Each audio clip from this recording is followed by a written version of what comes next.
Welcome to Rakesh tutorial. This is Rakesh. Good morning to all of you. आज हम लोग time और tense के बारे में पढ़ेंगे। टाइम क्या है, टेंस क्या है, उसकी बात करेंगे। तो देखते हैं टाइम और टेंस। तो बहुत सारे लोग कहते हैं ना टाइम और टेंस एक ही है, लेकिन क्या ऐसा है? नहीं, दोनों में अंतर है। तो सबसे पहले अंतर की बात ही करें। टाइम और टेंस में अंतर ये क्या है कि टाइम ना एक ग्रामेटिकली टर्म नहीं, लेकिन टेंस में क्या होता है? Grammatical term. ठीक है। फिर क्या यूनिवर्सल कॉन्सेप्ट है।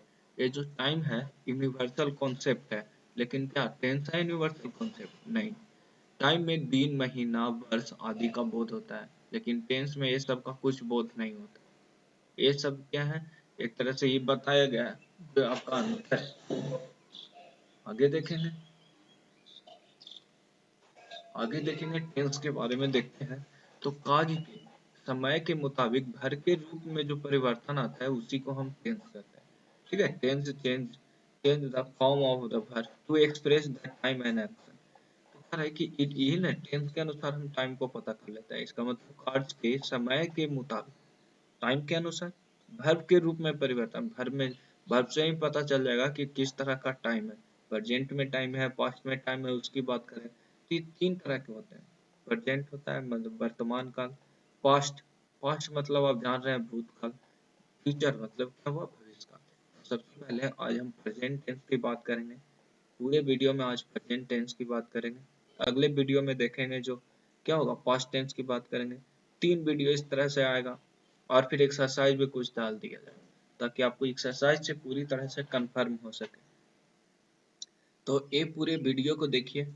ये आपको बैंक, एसएससी, सीजीएल 11, क्लास 11, 12 पूरी तरह से इस काम देगा। ये पूरे पूरे रूल्स को आप याद रखिए, नियम को याद रखिए, कहाँ पे किस चीज का प्रयोग कर रहा है, कौन सा वर्ड्स है, ये पूरे को आप याद रखिए। तो आते हैं प्रेजेंट टेंस की बात करें। प्रेजेंट टेंस में सबसे पहले कहेंगे an action which is done at the present time. जो काम अभी किया, तुरंत किया जाता है, उसी को हम क्या कहते हैं? प्रेजेंट। अगर हिंदी में कहें तो जिस हिंदी क्या है, जिस वाक्य अंत में ता है, ती है, ते हैं लगे रहे तो उसे क्या कहते हैं? वर्तमान काल कहते हैं।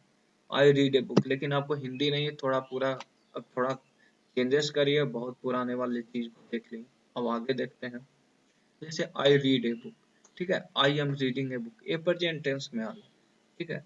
फिर देख लेते हैं पास्ट टेंस क्या होता है, भूतकाल क्या होता है। तो an action which is done at the past time, जो भूतकाल में पहले हो चुका है उसी को हम क्या कहेंगे? Past time. जैसे आई रोट ए लेटर, जो हम क्या है कि लेटर लिख चुके हैं। I was writing a letter, मैंने लिख रहा था। इस तरह से देखेंगे। अगले जो देखेंगे हम फ्यूचर टेंस की बात करें। अगला हम फ्यूचर टेंस की बात करें। तो फ्यूचर टेंस मतलब भविष्य काल। An action which is done at the future time, जो फ्यूचर टाइम में किया गया है, भविष्य काल में किया जाएगा। ठीक है, किया गया नहीं है, जाएगा। ठीक है। तो जिस हिंदी वाक्य के अंत में अगर गा गे गी रहे तो क्या हो जाएगा? Future tense. और उस तरह से पास्ट वाला में क्या होगा? जिस हिंदी वाक्य के अंत में था, थे, थी, या, ये, ई रहे तो क्या होता है? पास्ट टेंस होता है। इस तरह से फ्यूचर टेंस वाला होगा। आगे देखेंगे इसी में। जैसे example I shall write a letter, तो क्या है कि एक लेटर लिखूंगा। तो गा है लास्ट में ना। उसी तरह से प्रेजेंट का पूरा डिस्कस करेंगे, रूल्स को बात करेंगे, पूरा नियम क्या है उसकी बात करेंगे। प्रेजेंट के भी चार उपभेद होते हैं, चार तरह के उपभेद होते हैं। तो प्रेजेंट इसको हम किस किस नाम से जानते हैं? प्रेजेंट इंडेफिनिट टेंस के नाम से जानते हैं। और क्या इसे और हम सिंपल प्रेजेंट टेंस के भी नाम से, समान वर्तमान काल के नाम से भी जानते हैं। इसका स्ट्रक्चर क्या हो जाएगा? सब्जेक्ट, वर्ब वन और verb five plus subject. According to subject हम वर्ब वन या वर्ब फाइव का चुनते हैं। ठीक है। तो इसका यूजेज का है, सिंपल प्रेजेंट टेंस का हम उपयोग कहाँ कहाँ करते हैं पूरे देखेंगे। स्ट्रक्चर आप याद रखिएगा, आपको वॉइस में भी यही स्ट्रक्चर काम दे। वॉइस लेसन जब पढ़ेंगे तो स्ट्रक्चर ही आपको काम दे। तो यूज ऑफ सिंपल प्रेजेंट। तो use of simple present tense, ये सिंपल प्रेजेंट टेंस का प्रयोग हैबिचुअल और रेगुलर रिपीटेड एक्शन को एक्सप्रेस करें। हैबिचुअल एक्शन, ठीक है, रेगुलर और क्या है, रिपीटेड एक्शन को एक्सप्रेस करने के लिए, बोध कराने के लिए करते हैं। जैसे मुकेश गोज टू बेड, उसका रोज हैबिचुअल एक्शन आदत है क्या है कि वह 10 बजे जाता है। तो क्या है, नाम है, तो इसके साथ हम क्या आप जानते हैं, बताए थे थर्ड पर्सन के सिंगुलर के साथ हम किसका प्रयोग, हाँ, हर में हमेशा एस लगा के सिंगुलर बनाते हैं ना। तो उसी तरह से गोज का हम प्रयोग कर लेने लिए, ठीक है। जैसे यहाँ आर गर्ल्स टेंस में है, ठीक है। आगे नोन में देखिएगा टाइम एक्सप्रेसिंग एडवर्ब, जो इससे हमको पता चलेगा कि कौन प्रेजेंट का है कौन पास्ट का है। पूरे वर्ड्स को आपको याद रखिएगा। पूरा क्वेश्चन जो आता है आपका एग्जाम में, जो क्वेश्चन आएगा, और याद रखिएगा टेंस का क्वेश्चन ऑलमोस्ट आपका 8 से 10 नंबर का आएगा एग्जाम, 12 है 11 है इसके लिए।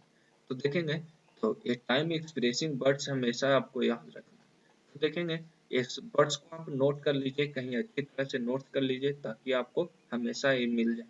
तो ऑलवेज, ऑलवेज है एडवर्ब से जो हमेशा क्या है, प्रेजेंट सिंपल प्रेजेंट में उपयोग होता है। ऑफन, समथिंग, जनरली, जनरली, ठीक है, यहाँ पे एल वाई कर लीजिएगा। यूजली,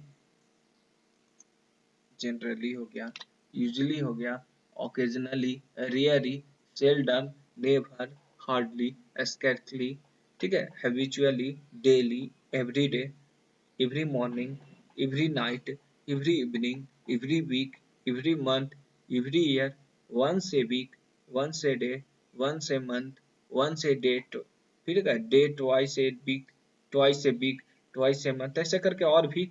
तो ये सब सभी एडवर्ब का प्रयोग सिंपल प्रेजेंट टेंस में होता है। जैसे he always come here at night, always अब वर्ड आ गया तो इससे हम पता चल रहा है कि सिंपल प्रेजेंट टेंस का वाक्य। ऑलवेज की जगह आप जनरली भी लिख सकते हैं, ऐसा थोड़े है, जनरली भी आप लिख लीजिए, कोई डाउट नहीं। इस तरह से ये नियम आपका फर्स्ट नियम था। ये जो रूल आप देखे, रूल फर्स्ट कह रहा है कि कुछ हैबिचुअल एक्शन रिपीटेड एक्शन को बोध कराता है। आपको नीचे दिया गया है कि ये पूरे वर्ड्स दिए गए हैं, इसको याद कर लीजिएगा। रूल टू का क्या कहता है, रूल टू में आइए। रूल टू कहता है आपका कि इस टेंस का प्रयोग ना यूनिवर्सल ट्रूथ, ठीक है, प्रिंसिपल तथा, ठीक है, परमानेंट एक्टिविटीज को एक्सप्रेस करने के लिए होता है। वही जो आपके परमानेंट एक्टिविटीज हैं उसके लिए भी हम इसका करते हैं। जैसे the sun rises in the, universal truth है, प्रिंसिपल परमानेंट एक्शन है। तो ये सब के लिए हम क्या है कि यूनिवर्सल ट्रूथ के लिए राइजेस, वर्ब है, यहाँ पे देख लीजिएगा सन राइजेस इन द, तो राइजेस क्या है, तो इस तरह से स्ट्रक्चर पे भी आपका बताया गया, तो ये ध्यान दे दीजिएगा, ठीक है। यूनिवर्सल ट्रूथ, प्रिंसिपल और परमानेंट एक्शन को बोध कराने के लिए भी इसका हम प्रयोग करते हैं। रूल नंबर 3 की बात करेंगे। रूल नंबर 3 में क्या पढ़ना है उसकी बात करेंगे। तो रूल नंबर 3 क्या कहता है कि टेंस का प्रयोग ना पोजीशन को, अधिकार को, ठीक है, पोजीशन, ठीक है, को एक्सप्रेस करने के लिए किया। आई हैव ए कार, हमको एक क्या है कार है, तो उसके लिए भी हम क्या है प्रेजेंट टेंस का, सिंपल प्रेजेंट टेंस का प्रयोग करते हैं। जैसे this pen belongs to me, belongs to me, ठीक है, यहाँ हैव लगा हुआ है तो ये मत समझिएगा कि आप क्या है कि पास्ट वो प्रेजेंट परफेक्ट में चले, नहीं, सिंपल प्रेजेंट में यहाँ पे हैव है जो मेन वर्ब का काम कर रहा है। This pen belongs to me, ठीक है, तो ये एक एग्जांपल हो गया। अगला जो रूल है, इस टेंस का प्रयोग ना मेंटल एक्टिविटीज, इमोशन, फीलिंग्स को बोध कराने के लिए भी किया जाता है। जैसे ही बिलीव इन गॉड, वह क्या भगवान में विश्वास करता है। तो इस तरह के वाक्यों में भी हम सिंपल प्रेजेंट टेंस का प्रयोग कर लेते हैं। जैसे सी ट्रस्ट हिम इन हिम, उनमें विश्वास है, ठीक है, तो ये है क्या है मेंटल एक्टिव, इमोशन है, फीलिंग्स को बोध करा रहा है। जैसे कुछ वर्ड्स हैं, नोटिस में आप देख लीजिएगा कि नोटिस, नोट में notice, recognise, see, hear, smell, appear, look, seems, want, ठीक है, बीस, और क्या है डिजायर, फील, लव, लाइक, ये सब है। हेट है, होप है, रिफ्यूज है।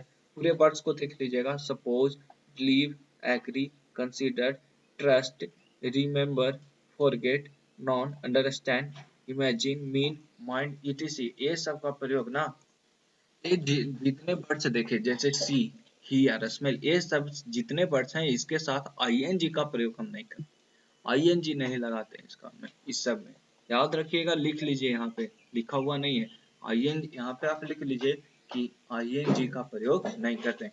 वीडियो को आप पॉज कर दीजिए और आराम से इसको लिखिए, पूरे को लिखिए, एक नोट्स बनाइए। बार बार हम कहते हैं नोट्स बनाइए ताकि आपको बार बार वो मिल जाएगा। केवल वीडियो देखने से नहीं, आप उसको नोट करते जाइए, पेन पेपर लेके बैठिए आप। आगे देखिए, इस तरह rule number 5, simple present tense का प्रयोग आने वाले समय में फिक्स, ठीक है, प्रोग्राम या फ्यूचर प्लान को एक्सप्रेस करने के लिए किया जाता है। माने जो आगे आने वाला है, कोई जैसे टाइम आप कोई प्रोग्राम बनाए तो उसको सिंपल प्रेजेंट में आप प्रयोग कर सकते हैं। एग्जांपल में, द कॉलेज रीओपन्स, देखेंगे, द कॉलेज रीओपन्स इन अक्टूबर, मैंने फिर से फ्यूचर प्लान है कि अक्टूबर में फिर से कॉलेज खुलेगा। अभी लॉकडाउन है, लॉकडाउन के बाद क्या है, अक्टूबर में ऐसा प्लान किया गया है, फ्यूचर प्लान है। तो फ्यूचर प्लान को भी बताने के लिए सिंपल प्रेजेंट टेंस का प्रयोग करें। कोई डाउट? नोट में इस तरह के वाक्यों में फ्यूचर टाइम एक्सप्रेसिंग वर्ड जैसे टुमारो, ठीक है, ये सब वर्ड्स हैं फ्यूचर टाइम वाला। देखिएगा, टुमारो, टुमारो मतलब आने वाला कल, और इससे फ्यूचर का बोध करा देता है। Next day, next night, next month, next year, next week, next January, इस तरह से ये future time expressive words. Rule number 6 क्या कहता है कि कंडीशनल सेंटेंस, कंडीशनल सेंटेंस में सामान्यतः दो क्लॉज होते हैं। एक प्रिंसिपल क्लॉज, एक क्या होता है, सबऑर्डिनेट क्लॉज। एक प्रिंसिपल क्लॉज और क्या होता है, सबऑर्डिनेट क्लॉज। इसको बहुत ध्यान से पढ़िए। तो देखेंगे एग्जांपल से आप समझिए, ज्यादा बेस्ट रहेगा। तो सबऑर्डिनेट क्लॉज में क्या क्या लगा हुआ रहेगा, पहले इसको देख लीजिए। If, when, before, after, till, until, ठीक है, unless, as soon as long as, in case से स्टार्ट होते हैं। के साथ सिंपल प्रेजेंट टेंस का प्रयोग करते हैं। प्रिंसिपल क्लॉज के साथ सिंपल फ्यूचर टेंस का प्रयोग, प्रिंसिपल क्लॉज के साथ किसका प्रयोग करेंगे, सिंपल फ्यूचर का। इफ यू रन फास्ट, अगर तुम क्या है तेज दौड़ोगे, you will win the race, तुम क्या मैच जीत जाओगे ना, you will win the race. तो यहाँ पे देखिए सबसे पहले कि ये जो इफ के साथ लगा हुआ है, इफ लगा हुआ है तो ये सबऑर्डिनेट क्लॉज हो गया। और जो अगर कॉमा के बाद आ रहा है तो ये क्या है, प्रिंसिपल क्लॉज है। तो प्रिंसिपल क्लॉज है, ये सबऑर्डिनेट क्लॉज है। तो इसका जो स्ट्रक्चर होगा सबऑर्डिनेट क्लॉज का, सब्जेक्ट प्लस वर्ब 1 या वर्ब 5 प्लस ऑब्जेक्ट। क्यों? तो ये क्या है कि सिंपल प्रेजेंट टेंस की तरह उपयोग होगा ना इसका। पहले जो नियम आप देखें, रूल नंबर 6 क्या देखें कि conditional sentence principal clause subordinate clause में होता है। तो इस तरह से हम देखेंगे यहाँ पे कि ये आ जाएगा प्रेजेंट टेंस में, और जो प्रिंसिपल क्लॉज होगा वो हमेशा क्या में आएगा, फ्यूचर टेंस में हो जाएगा। ये वाला प्रेजेंट टेंस में और ये वाला कौन में होगा, फ्यूचर टेंस में होगा। यहाँ पे आप लिख सकते हैं। हाँ, तो ये देख लीजिएगा आप, हमेशा इसको याद रखिएगा भी। क्या है कि जब ये जो है इफ, इफ है जो हमेशा क्या है कि सबऑर्डिनेट क्लॉज होता है, और सबऑर्डिनेट क्लॉज के साथ सिंपल प्रेजेंट टेंस का हम प्रयोग करते हैं। इसका स्ट्रक्चर सब्जेक्ट प्लस वर्ब 1 या वर्ब 5 प्लस ऑब्जेक्ट हो जाता है। और जो आपका ये आता है प्रिंसिपल क्लॉज, प्रिंसिपल क्लॉज के फ्यूचर में होता है, subject plus will say verb 1 plus object होता है। यहाँ पे लिख लीजिएगा आप लोग, ये क्या होता है कि सबऑर्डिनेट क्लॉज है, ये क्या है, प्रिंसिपल क्लॉज है। इसी तरह से हम अगले वाक्य को भी देखेंगे। ठीक है, इतना लिख लिए, नोट कर लीजिए आराम से। इस तरह से देखिए अगले वाक्य जो दिया है, आई सेल, ठीक है, I shall teach her if she comes. तो सी कम्स है इफ, और सी कम्स तो ये क्या हुआ, सबऑर्डिनेट क्लॉज हुआ। और जो आई सेल है ये क्या हुआ आपका, प्रिंसिपल क्लॉज हुआ। तो इसका स्ट्रक्चर क्या हो जाएगा, पहले तो ये फ्यूचर में हो जाएगा, तो structure self subject plus shall will plus verb 1 plus object. और जो इसमें आ जाएगा सबऑर्डिनेट क्लॉज, इसमें सब्जेक्ट प्लस वर्ब 1 या वर्ब 5 प्लस ऑब्जेक्ट हो जाएगा। तो ये बातों को ध्यान देना है, इसको पूरा नोट कर लीजिए आप। अब हम रूल नंबर 7 की बात करेंगे। रूल नंबर 7 में क्या है, तो रूल नंबर 7 कहता है कि हियर और देयर से स्टार्ट होने वाले एक्सक्लेमेटरी सेंटेंस में सिंपल प्रेजेंट टेंस का प्रयोग होता है। और जैसे ही, ठीक है, हियर कम्स बाय बस, हियर कम्स द बस। तो हियर है और इसके बाद एक्सक्लेमेटरी सेंटेंस, तो यहाँ बस के बाद आपको क्या होगा, एक्सक्लेमेशन मार्क का प्रयोग होगा। ठीक है, बस के बाद एक्सक्लेमेशन मार्क का प्रयोग हो जाएगा। तो हियर और देयर से स्टार्ट होने वाला एक्सक्लेमेटरी सेंटेंस में आपको simple present tense, simple present tense, simple present tense में प्रयोग होता है। कोई डाउट? आगे बढ़िए। आंखों देखा हाल, जैसे आप देख रहे हैं, मैच देख रहे हैं, और कोई योजना देख रहे हैं, नाटक देख रहे हैं, फिल्म देख, और उसको आपको कमेंट्री के रूप में बताना है रेडियो टेलीविजन के द्वारा। तो ये सबको बताना है, ऐसे किसी को पूछ रहा है, फोन किए हुए पूछ रहा है, तो आप क्या है, सिंपल प्रेजेंट टेंस में उसका प्रयोग। जैसे the Ganguly run after the ball, मैंने हम देख रहे हैं मैच, उसमें देखे कि जो गोंगली है बॉल के पीछे भाग रहा है, एंड कैचेस ही पकड़ा, और क्या, throw on the stump, run, run यहाँ देख रहे हैं, कैचेस देख रहे हैं, and throw it on the stump. तो इस तरह से आप कोई भी आंखों देखा हाल को हम एक्सप्रेस करने के लिए सिंपल प्रेजेंट टेंस का प्रयोग करते हैं। उसी तरह से अगर ऑथर ऑथर के स्टेटमेंट को एक्सप्रेस करने के लिए भी कोई है, लेखक है, उसको, जैसे शेक्सपियर कर रहे हैं, the course of the true loves never run smooth, ये स्मूथ नहीं चलता है जो हमारा जो लव का है ना, course of the true loves never run smooth, कभी नहीं ना, ट्रू लव का यह स्मूथली नहीं चलता है। तो इस शेक्सपियर का कहना है, शेक्सपियर बहुत बड़े क्या थे, ले ऑथर थे, बहुत बड़े थे, ठीक है। तो ऐसे शेक्सपियर शेक्सपियर का कहना था कि true loves never run smooth. तो ये ऑथर के स्टेटमेंट को एक्सप्रेस करने के लिए भी हम क्या, सिंपल प्रेजेंट टेंस का प्रयोग कर लेते हैं। आइए आगे बढ़ते हैं, रूल नंबर 10, हिस्ट्री के पास्ट इवेंट। अगर कोई भी हिस्ट्री का पास्ट इवेंट है, उसको ताजा करने के लिए भी हम सिंपल प्रेजेंट टेंस का प्रयोग कर लेते हैं। एट लास्ट रावण किल्स, जैसे राम क्या है कि रावण को लास्ट में मारा, तो ये पास्ट इवेंट है, पास्ट की घटना है, लेकिन इसको हम प्रेजेंट में बता रहे हैं, इसको ताजा कर रहे हैं, तो किल्स लगाएं, किल्ड नहीं लगाएं, क्या एट लास्ट किल्ड, किल्स लगाएं, मतलब ये ताजा कर रहे हैं उसको, पास्ट इवेंट को ना। इस तरह से आगे देखेंगे, रूल नंबर 11, रूल नंबर 11 नहीं है आपका, अगला है जो प्रेजेंट कंटिन्यूअस टेंस। वीडियो ज्यादा लंबा ना हो जाए तो इसीलिए यहाँ तक रोक दिया जाए, ठीक है। आगे आपको देखेंगे कि प्रेजेंट कंटिन्यूअस टेंस का प्रयोग कहाँ कहाँ करते हैं, अगले वीडियो में देखेंगे बाकी। Thanks to watch the video, channel को सब्सक्राइब कीजिए, जितना बन सके आप शेयर करिए। प्रेजेंट कंटिन्यूअस टेंस भी इसी वीडियो में देख लीजिए, और आपको प्रेजेंट परफेक्ट टेंस और प्रेजेंट परफेक्ट कंटिन्यूअस टेंस जो अगले वीडियो में हम देख लेंगे। तो 2 वीडियो रहेगा, ज्यादा ज्यादा वीडियो नहीं देखना पड़ेगा आपको, पानी वानी ले के बैठिए, उठना ना पड़े, एक बार बैठ गए तो बस बैठ गए। देखते हैं प्रेजेंट प्रेजेंट परफेक्ट इम्परफेक्ट, इसी का नाम है कंटिन्यूअस, प्रेजेंट कंटिन्यूअस टेंस का ही नाम है इम्परफेक्ट या प्रोग्रेसिंग टेंस नाम है। तो देखते हैं आगे देखेंगे कि स्ट्रक्चर क्या है, तो subject plus is am are plus verb plus object है, तो इसको याद रखिएगा, स्ट्रक्चर को भी आप याद रखिए ताकि आपको सही सही इसको पता चल सके, स्ट्रक्चर बहुत इंपॉर्टेंट। तो देखते हैं इसका यूज क्या कहाँ कहाँ है, use of present continuous tense, इसका उपयोग हम कहाँ कहाँ करते हैं वो देख लेते हैं। तो रूल फर्स्ट की बात करेंगे, तो रूल फर्स्ट में क्या है कि प्रेजेंट कंटिन्यूअस टेंस का प्रयोग एक्शन के लिए होता है, ऐसे एक्शन के लिए होता है, एक्शन ऐसे के लिए होता है जो जारी हो, ठीक है, बोलते समय जारी हो ना, बोल रहा है उसी समय, जैसे Mukesh is coming now, Mukesh आ रहा है, इस तरह से हम कह सकते हैं कि क्या है कि जारी रहे, तो उस समय मूवमेंट में हम क्या, प्रेजेंट कंटिन्यूअस टेंस का आईएनजी फॉर्म पूरा देख लिया, subject plus is are am plus verb four, तो इज आर एम हो गया, मुकेश है सब्जेक्ट, इज आर एम हो गया, और फिर वर्ब फोर का प्रयोग कर लिए। और नाउ, नाउ वर्ड है, जैसे आपको नोट में दे दिए गए हैं, नाउ है, एट प्रेजेंट है, एट मूवमेंट है, दिस मॉर्निंग है, करेंटली है, दिस इवनिंग है, ये सब आदि सूचक, ये सब वर्ड्स हैं जो प्रेजेंट कंटिन्यूअस टेंस को बोध कर, ये सब वर्षिंग क्या है कि प्रेजेंट कंटिन्यूअस टेंस का बोध कर। रूल नंबर 2 में देखेंगे, इस टेंस का प्रयोग वैसी अस्थायी कार्य के लिए होता है जो बोलने वक्त नहीं जारी है, लेकिन उपयुक्त समय में आसपास कहीं इन दिनों कार्य जारी है।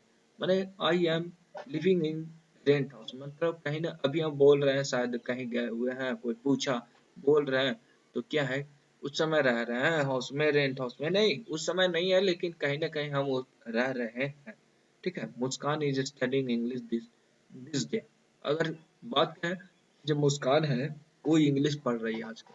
कोई पूछा मुस्कान क्या करे, तो मुस्कान हम बोल दिए मुस्कान इज स्टडिंग इंग्लिश टीचर। आजकल इंग्लिश पढ़ रही है तो बोलते समय पढ़ रही है, नहीं बोलते समय जारी ना हो, बोलते समय नहीं है जारी, लेकिन कहीं ना कहीं आजकल आसपास दिनों में ही काम हो रहा है। कोई डाउट? आगे बढ़िए।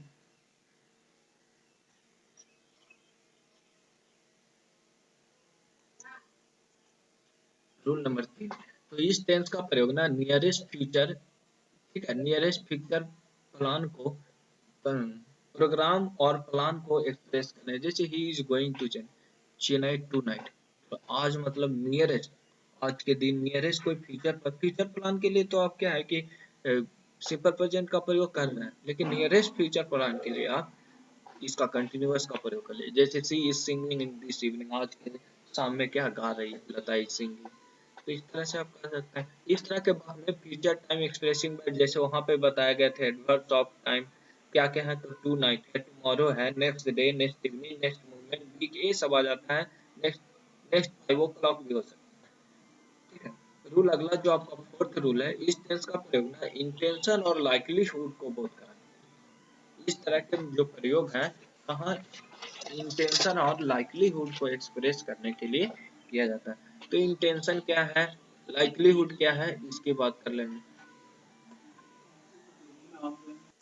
जैसे देखिए यहाँ पे देखिएगा, इस टेंस का प्रयोग इंटेंशन और लाइकलीहुड को बोध कराने के लिए होता है तथा फ्यूचर टाइम को भी बोध कराते हैं, फ्यूचर टाइम को। जैसे he is going to die, तो उससे जीवन से रिलेटेड है, तो likelihood. I am going to see my, जैसे यहाँ पे देखिए I am going to see my girlfriend, तो सी देखने जा रहे हैं, तो ये इंटेंशन की बात है, आपके जीवन से रिलेटेड है, तो लाइकलीहुड, और नहीं तो आपका क्या है कि ये इंटेंशन की बात है ना, याद रखिएगा।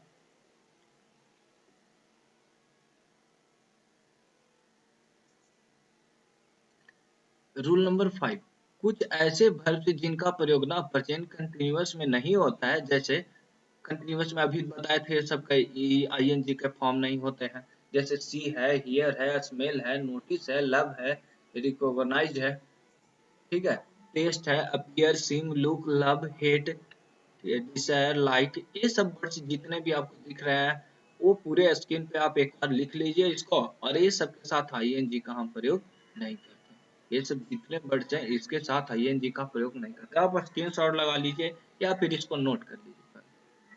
जैसे फॉरगेट है, फॉरगेटिंग होगा नहीं, फॉरगेट, बिलीविंग होगा नहीं, बिलीव, नोइंग होगा नहीं, कीपिंग होगा नहीं, कीप, इस तरह से वाक्यों को ध्यान से लिखिए। अब देखिए जैसे I am feeling, feeling that you are right, हम फीलिंग कर रहे हैं, तो ये वर्ड्स गलती है, ये वाक्य है गलती है, ये वाक्य गलत है, लेकिन I feel that you are right ये सही है, वाक्य ये वाला सही है ना। जैसे अगर फील का प्रयोग महसूस करना, सोचना, विचार करना के अर्थ में होने पर सिंपल प्रेजेंट टेंस में होता है। अगर फील का प्रयोग ये सब महसूस करना ये सब में आ जाए तो सिंपल प्रेजेंट टेंस में प्रयोग कर लेते हैं ना। तो आगे देखेंगे हम इसी में क्या कर रहा है कि फील के बाद एडजेक्टिव, जैसे angry, please, happy, sad, hot, ठीक है, कोल्ड, टेंस, ठीक है, और क्या है, रिलैक्स्ड, रिलैक्स्ड, और नर्वस, कंसीडर, ये सब का प्रयोग ना सब्जेक्ट के इमोशनल और फिजिकल मेंटल कंडीशन को इंडिकेट करता है, जो कंटिन्यूअस में हो सकता है, कभी कंटिन्यूअस में भी हो सकता है। ये आपका प्रेजेंट कंटिन्यूअस टेंस था। अब अगले वीडियो में हम देखेंगे कि पास प्रेजेंट परफेक्ट टेंस और प्रेजेंट परफेक्ट कंटिन्यूअस टेंस दोनों की बात कर लेंगे। इस वीडियो में पूरा हमने क्या देखा, टेंस क्या है, टेंस टाइम में अंतर क्या है, प्रेजेंट का यूज, सिंपल प्रेजेंट टेंस का यूज कहाँ कहाँ करते हैं, प्रेजेंट कंटिन्यूअस टेंस का यूज कहाँ कहाँ करते हैं, कौन सा वर्ड्स है उसको भी याद रखिएगा। Thanks to watch the video, channel को सब्सक्राइब कर दीजिए और शेयर जितना बन सके आप करिए।